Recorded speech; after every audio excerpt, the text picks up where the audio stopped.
Hi, Hampstead. This is Jenn Baer here from eXp Realty, and I'm just going to share with you real quick a market update for Hampstead this Friday, June 11th, 12th. My son tried to tell me it was Friday the 13th, but I'm glad it's not.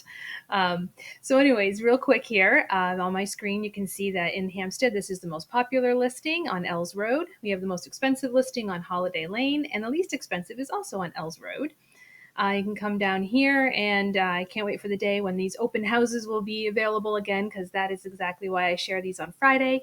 In case there's a place you want to go see, I'll be available to join you and show you these properties. But right now there's a total of 38 properties in Hampstead for sale, and 3 of them are new. I'm going to click on that right now so we can see the new listings. They're just listed. You can see they range from $384 to $799. And what I'm going to do is I'm going to include a link to this right below the video, so you can actually just come to my website and take a look and go through this yourself, because there's a lot of other things to look at, and it's very interesting. If you have any questions, feel free to contact me. Otherwise, I hope you have a great weekend.